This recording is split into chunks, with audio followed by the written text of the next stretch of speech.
السلام عليكم. معكم الطبيب الناصري، اخصائي في امراض الغدد الصماء والسكري بولايه شلف. اليوم راح نتطرق لموضوع جد مهم، الا وهو فيما يخص جهاز من اجهزه قياس نسبه السكر في الدم.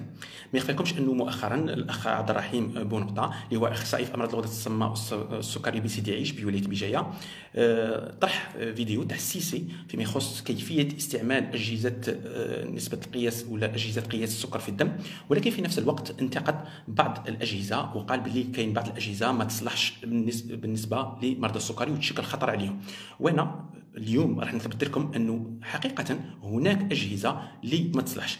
وعلاه بغيت ندير هذا الفيديو؟ لانه في نفس الوقت الاخ بونقطه تعرض الى مضايقات وين جاء اتصال هاتفي ليهدده انه سيتم متابعته قضائيا في حاله ما لم يتم سحب هذا الفيديو من طرف وهذا التهديد كان من طرف الشركه. اليوم راح نتكلموا من باب النهي عن المنكر ومن باب واجبنا كاطباء، لانه احنا ما راناش ضد المنتوج الجزائري، ما راناش ضد الشركات اللي تسوق بعض المنتوجات اللي راهم كاينين ويساعدوا المرضى في انهم يقيسوا الدم تاعهم ولا في المراقبه، ولكن رانا ضد المنتوج اللي يشكل خطر على المريض ولا خصوصا المريض بداء السكري. وراح نتعرفوا على عده جوانب فيما يخص هذا المنتوج. وهذا المنتوج اللي هو دياغنوستيك، هذا منتوج اللي تم الطرح تاعه في اواخر 2017 على حسب ما اتذكر. والنهار الاول اللي جا عندي ديليغي اللي هو المندوب الشركه ورانا هذا الجهاز اللي هو لو ديزاين تاعه، سيتادير من ناحيه التصميم ما شاء الله، لانه جميع الوسائل موجوده على مستوى اليد. هذا يتفرق على اجهزه اخرى، ولكن هذا من ناحيه لو ديزاين. الشيء الثاني اللي لفت النظر تاعي الا وهو المندوب لما جاء قال لي بلي انه هذا الجهاز مصمم لهنايا نقروها لكم هايله، تصميم هندسه وتطوير، ما عارف لكم تشوفوا هنا، من طرف دياغنولاب يو اس ا، سيتادير من طرف دياغنولاب يو اس ا، وهما في نفس الوقت يقولوا انه يو اس ا سيتادير الولايات المتحده. وهنا غادي نوري لكم رساله اللي هي تلقيناها من طرف هذا المخبر، مش عارف اذا راهي تبان مليح ولا لا، اسمحوا لي. رساله وين تقول انه conçu selon les standards américains، c'est-à-dire عن طريق المواصفات الامريكيه. وهذا اللي يطمنا احنا كاطباء باش نلجؤوا ولا باش نتعاملوا باريحيه مع هذا الجهاز. ولكن استغربت انه مع مرور الوقت اكتشفت انه بعض الناس لما نقوم نبيكوهم ونقيسوا نسبه السكر في تاعهم، نسبه السكر نلقى باللي والقدره الدعم تكون غير كافيه، نلقاو باللي انه نسبه السكر تكون منخفضه. ومين تعاود دير في نفس الشيء منخفضه، سيتادير 0.50 0.40 اقل من هذا الشيء، ولما تعاود دير ولكن قطره الدم تكون كافيه يمد لك نتيجه صحيحه. قارنا بعض الاجهزه اخرى الصحه موجوده، ولكن في نفس الوقت لما تكون القطره غير كافيه تكون نسبه السكر منخفضه ولا تافيشي لك ولا تبين لك بلي انه نسبه السكر منخفضه. هذا ما خلاني اني لانه بين قوسين للناس اللي ما يعرفوش هذا الاشكال، انه نسبه القطره تاع الدم اللي تكون 0.5 ميكروليتر باش الجهاز يقرا لك نسبه السكر في الدم. ولكن لما تكون هذه النسبه اقل من هذا الشيء في الاجهزه الاخرى تكتب لك ايرور، سيبقى خطا. ولكن في هذا الجهاز تعطيك نسبة السكر على حساب هذيك القطرة، تعطيك نسبة السكر أقل من الشيء اللي نورمالمون نتوقعوه منها. وهذا الشيء خلاني أني نروح نشوف دليل اللي هو دليل استعمال هذا الجهاز، وين لقينا باللي هنا كما راكم تشوفوا كاين هنا يوروا لكم او، سيتادير وهذه باش نفسر للناس اللي يستعملوا هذه الاجهزه انه هذاك الاو اللي هو بعض الناس يقول لك 3 بالمقلوب، هي ماشي رقم 3، لا هي او وهي ايرور، سيتادير ابريفياسيون ولا مختصر كلمه ايرور. وهنا رانا نشوفوا باللي كاين او في هذا الجهاز بالذات، كاين او بي سيتادير لما البطاريه تكون انتهت، سيتادير باتري. كاين او يو سيتادير لما تكون الشريحه قد استعملت من قبل، لانه لما تستعمل الشريحه وتعطيك ريزولتا وتقلعها من الجهاز ولكن تعاود تردها، غادي الجهاز يعرف باللي هذه الشريحه قد استعملت وما يقدرش يعطيك النتيجه لانه ما غاديش تكون النتيجه حقيقيه. وكاين او تي او تمبيراتور، سيتادير درجه الحراره، لانه ما يخفى لكمش انه هذه الاجهزه لما تكون في درجه حراره جد عاليه ما راحش تمد نسبه السكر حقيقيه، لهذا يكتبوا او تي. سورتو الناس اللي يكونوا في فصل الصيف ويحطوا هذا الجهاز في السياره ولا ما شابه ذلك.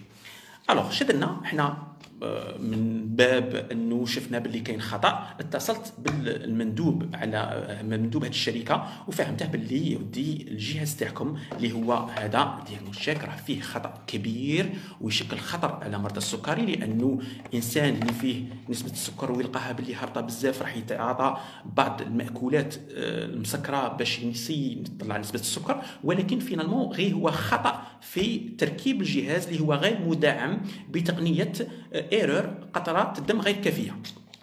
المندوب واش قال لي وماذا بيك تكتب لي هذا الشيء عن طريق رساله الكترونيه، وهذا الشيء اللي قمنا به في 5 جويلية 2018. 5 جويلية 2018 قمنا ب ارسال للابوغاتوار دياغنوستيك انه الجهاز تاعكم غير مدعم بتقنيه قطره غير كافيه. من 5 جويلية 2018 وهذا المندوب اللي قال لي انه تم صديق الرساله وصلت، صديق الميساج وصل ولا الرساله وصلت، هنا فهمنا باللي نورمالمون تكون كاين ردة فعل لهذا المخبر. ولكن تفاجأنا انه من ذاك القيس ما كان حتى واحد اتصل بنا ولا قال باللي غادي نحسنوا هذا المنتوج ولا غادي نشوفوا حل لهذا الخطر، الى غايه اكتوبر 2018، 4 اشهر بعد ذلك، شفت انا باللي لاسوسياسيون بولورين دي ديابيتيك دارت هذا المنشور وين شافت باللي هذا الجهاز دار 3.12 ولكن الجهاز اللي هو دياغنوستيك دار 0.43. هنا باش تندد انه هذه الاجهزه غير فعاله. وهنا قمت انا بهذا المنشور على الصفحه تاعي وقلت لهم انه هذا الجهاز غير مدعم بتقنيه قطره الدم غير كافيه. في نفس اليوم سيتادير بعثت رساله الكترونيه عندها 4 أشهر ما كاش اي متابعه، ولكن لما صار هذا المنشور والناس لاحظت هذا الشيء في نفس اليوم تلقيت اتصال من طرف المخبر اللي يقوم بتسويق هذا الجهاز، وقالوا لي باللي فوالا كاين حقيقه هناك خطا في هذا الجهاز ولكن سيتم استدراك ذلك انه راح يطرحوا جهاز اخر في السوق في اقرب وقت. وهنا انا كتبت عاودت جي موديفيي سادي غيرت في المنشور وكتبت باللي المخبر بحد ذاته قام بهذا الشيء. ولكن في نفس الوقت شاسرة انه بعد اشهر جابوا جهاز واحد اخر اللي يسموه دياغنوستيك سانس اللي هو اللي هو على حساب المندوب اللي جاب لي هذا الشيء، اللي جاب لي هذا الجهاز، انه نسخه مطوره للجهاز السابق، يعني انه فيه تقنيه خطا عندما تكون قطره الدم غير كافيه. ولكن لما بديت نشوف مع المرضى تبعي لقيت نفس الشيء، وهذا منشور ليا اللي قصت المريض بمرضى السكري عندي انا. لقينا هنا ما نش عارف الا يتبان ولا لا،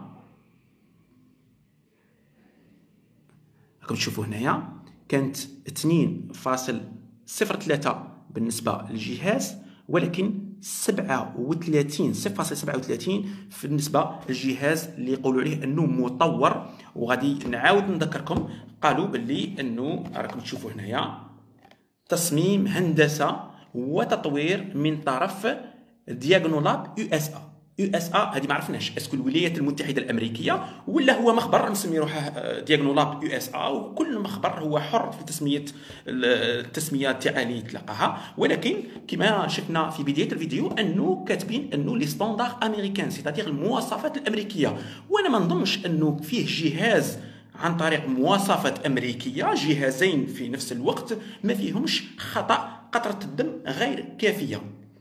وهنا اللي ما فهمش ما معناتها قطرة الدم غير كافية، انه لما تقيس وتكون قطرة الدم غير كافية غادي تعطيك نسبة السكر اقل من الشيء هذاك. وشفنا مثالين، انه واحد كان 3 غرامات و12 ولكن من قاس 0.43 وشي يدير من يلقى 0.43 راح يتعاطى مأكولات، وتا ايماجيني راه 3.12 هو لقى 0.43 راح يتعاطى مأكولات كثيره بالبزاف ومسكره بالبزاف، وهذا الشيء اللي غادي يخلي نسبه السكر تطلع اكثر من هذا الشيء. درك انا الشيء اللي خلاني نعمل هذا الفيديو انه احنا ما راناش ضد المنتوج الوطني، احنا ما راناش ضد هذه الشركه، وهذه الشركه طرحت عليا انه نعمل اون فورماسيون ميديكال كونتينيو، سيتادير حصص بالنسبه للاطباء باش نهضروا على منتوجات اخرى اللي هي عباره عن اقراص. وانا ما رفضتش هذا الشيء باش نبين لهم بلي انا مانيش ضد المنتوج، ولكن مانيش ضد الشركه بحد ذاتها، ولكن رانا ضد المنتوج. وهذا المنتوج ما يصلحش لمرضى السكري، لانه اللي تفهموا انه لما تقيس نسبه السكر في الدم بهذا المنتوج والقطره تكون غير كافيه راح يمد لك مستوى السكر متدني. اذا الى انت كنت حاسس بلي روحك ماكش مليح ولا وتلقى 0.43 ولا 0.40 راح تهولك هذا الشيء وراح تتعاطى سكريات اللي راح يخلوك ان نسبه السكر راح تطلع اكثر من هذا الشيء. وفي الوقت الحالي راح نقوموا بتجربه بسيطه فيما يخص هذا المنتوج. راح نعملوا شريحه وراح نديروا قطرتين من الدم، قطره كافيه باش يعطينا نسبة حقيقية، ولكن في المرة الثانية راح نقوموا بقطرة غير كافية ونشوفوا النتيجة. هذا القطرة الكافية،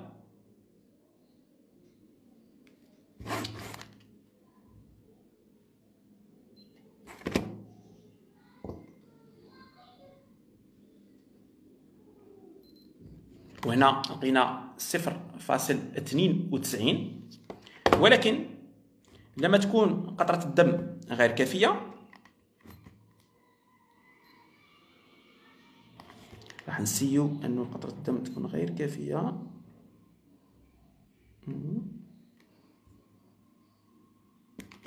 لا، هنا نستعمل الشريحة أخرى، وهذا الشيء اللي يخلي انه المريض يتهول في نفس الوقت راح يتعاطى سكريات. ولكن الاشكال الاكبر انه الناس اللي دير الانسولين في بعض الاحيان راح ما تعملش الانسولين لانه لقات باللي نسبه السكر تاعها مرتفعه منخفضه، وهذا من بعد غادي يخلي انه نسبه السكر ترتفع. وصرات لنا انه الناس التجأت للمستشفيات. علاش؟ لانه نسبه السكر تاعهم كانت في لاباري هذه ولا في هذا الجهاز منخفضه، راحوا تعاطاو مأكولات مسكره، وهذا الشيء اللي خلاهم انه السكر تاعهم يرتفع اكثر من اللازم.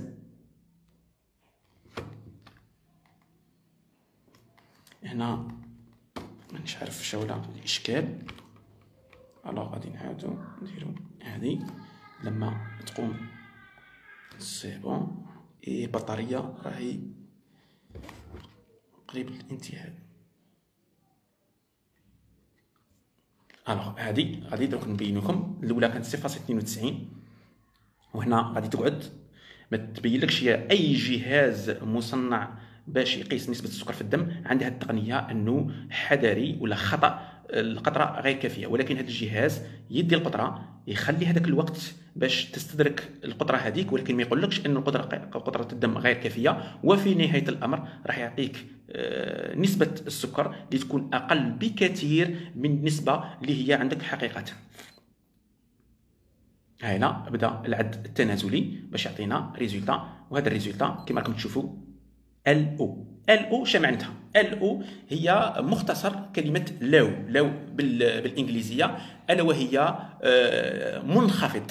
ولو كان نشوفوا دليل استعمال هذا الجهاز اللي هو حوالة، كون نروحوا نشوفوا دليل الاستعمال شنو نلقاو انه LO من تقرا هنايا انه نسبة السكر تاعك اقل من 0.20 نفترضوا اني انسان مصاب بمرض السكري، كنت حاسس بتعب او ارهاق، رحت حكمت لاباري تاعي، قست نسبه السكر في الدم، اللي درت القطره غير كافيه لانه ما على باليش بلي هذا الجهاز غير مزود بخطا قطره الدم غير كافيه، ولقيت باللي نسبه السكر تاعي LO، ورحت شفت الدليل لقيت باللي نسبه السكر تاعي اقل من 0.20. شيء ردة الفعل تاعي، ردة الفعل انه راح نلجا الى السكريات الوغ كون نسبه السكر تاعي كانت عاديه او زايده اكثر من اللازم.